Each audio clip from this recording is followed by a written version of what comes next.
Hi everyone and welcome to This Made My Week, a weekly show dedicated to good news, inspiring stories, uplifting information. This is a safe space for you and me where our nervous systems get to rest, where we can take a moment to breathe, focus on the good so we can recalibrate ourselves and go back to the real world, which, let's be honest, right now is scary, uncertain, always changing every minute of every day. I could not bring myself to create an episode last week because honestly, my nervous system was overwhelmed. And what happens to me when I'm feeling all the feels, when I'm feeling fear, I get paralyzed, I get into the freeze mode, and I did not have any energy in me to come and talk or do anything. So I honored the space that I was in because the last thing that I want to do is come here and try and force anything on anybody else that I'm not feeling myself. Despite it all, I do have some good and uplifting stuff to share today, so stay tuned. Let's focus on the good and let's get started. Before we move forward, I wanted to invite you to take just a few moments to kind of soothe yourself if you're feeling edgy. Even if you're not, it still is a good practice for a healthy body, mind, and spirit. So let's just activate our vagus nerve. You can take your two fingers like this and kind of massage the area in front of the ear and behind the ear. Just gently do it. You can do it as many times as you want. It just helps to soothe your nervous system, to activate that vagus nerve and calm yourself. You can also kind of massage your neck gently, especially the sides of the neck right here. It also helps your vagus nerve. I found myself doing these exercises a lot more in recent days and they're definitely been helpful. I've been massaging my son as well, who's 2 years old, when he's, upset or agitated. He's just recently been sick a little bit, so I was doing all of this as well to help him. You can also, if you're at work in a meeting and if you feel like you're getting a little bit too edgy, you can massage your ear kind of gently. It's a very subtle way to soothe yourself. So massage like right here, the tops of your ears as well. So you can even hide under your hair if you have long hair and do this while you're in the meeting or something like that. It's really helpful. Feels really nice. The very first clip that I wanted to share with you is of Bernie Sanders and him giving the speech and the serendipitous moment happening. So watch it first and then I'll add my comment. Bird doesn't know it. Oh.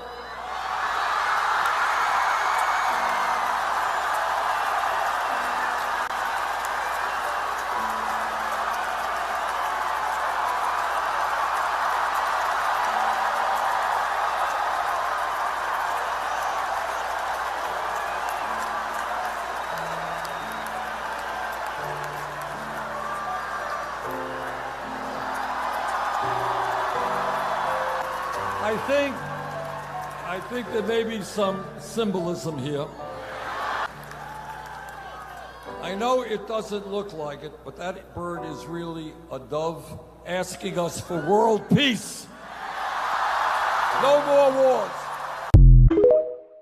What this clip did to me not only made me cry because it was so beautiful, and I still cry every single time I see it, but also it reminded me that even though it seems like the serendipitous and magical moment when the bird landed on the podium, and it was magical, but actually, if we shift our focus, and if especially from these screens, if we shift our focus to the nature, to the beauty of life that is always present, always available, always right here, we can see the magic everywhere, every single second. What nature does, it always helps me connect to my sense and feeling of awe.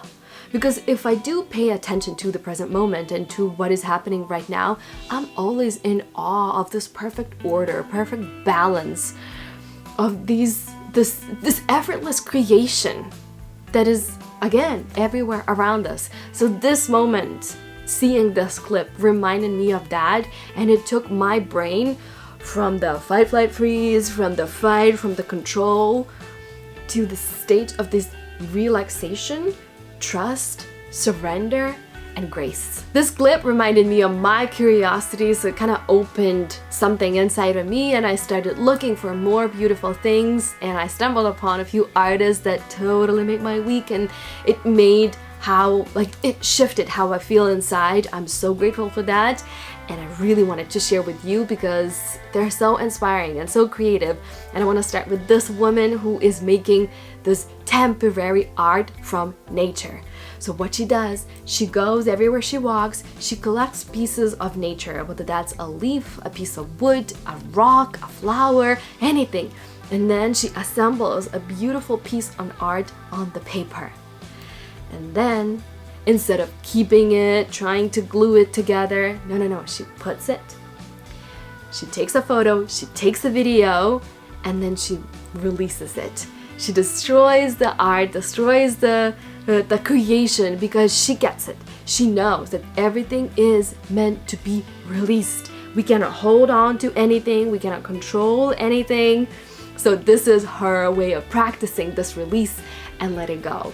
But before that, as I said, she takes photos and videos. So what she does, then she turns this piece of art into a physical product, a notebook, a card, or something like that, and then she sells it online. I am obsessed with these products. Not only it's beautiful, aesthetic, magical, it's nature-centered, but also it is conscious, it is spiritual, and it's just beyond words. I hope you enjoy it as well.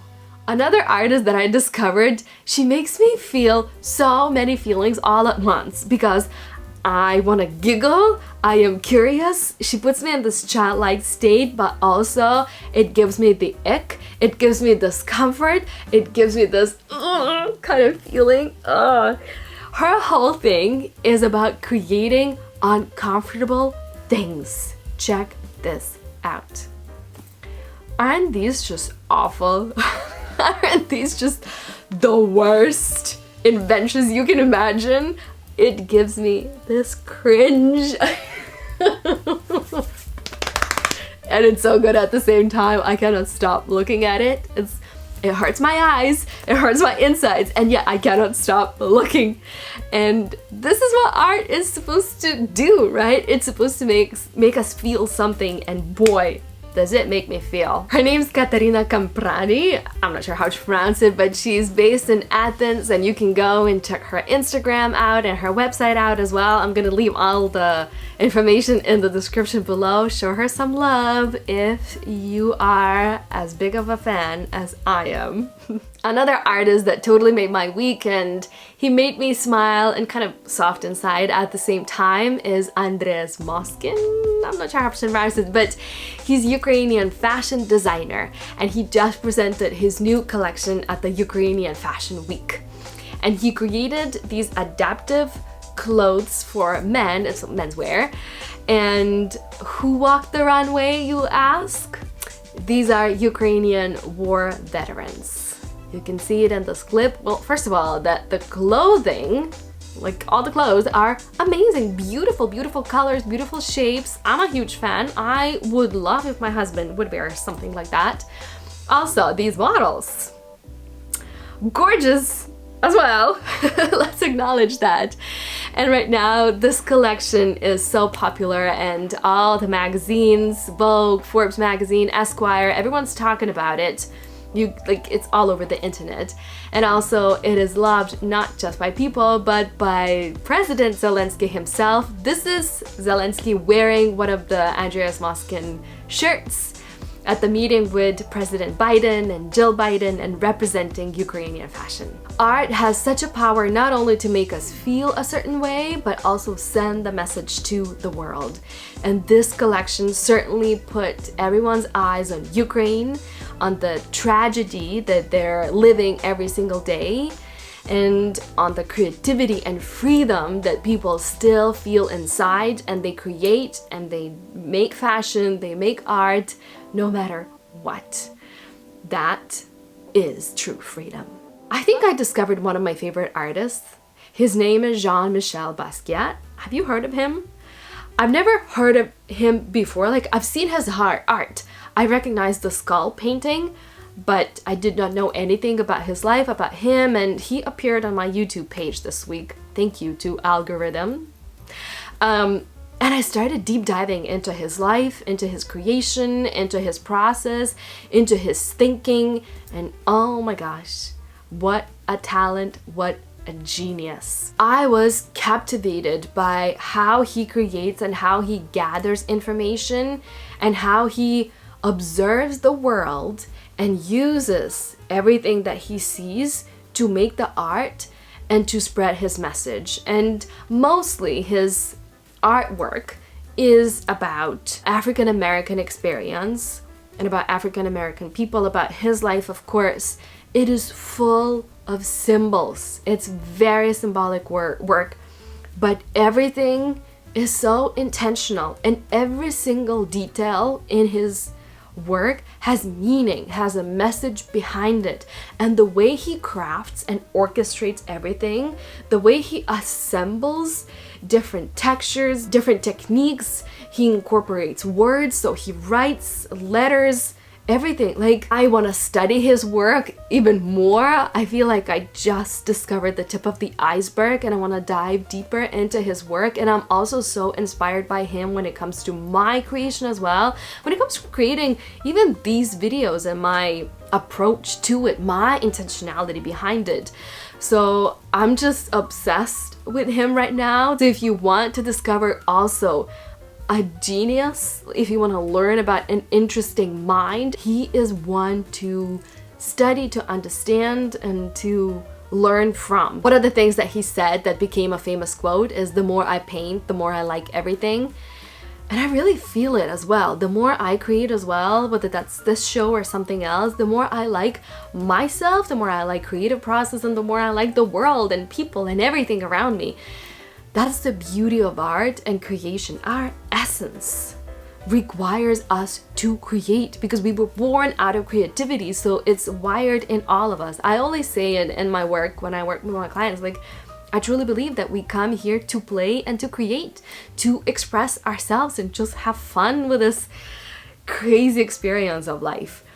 And I feel like, especially right now, in this historical time that is so scary, so uncertain, it is so important to observe everything and create whatever medium you use, whether that's word, music, painting, drawing, creating dance, choreography?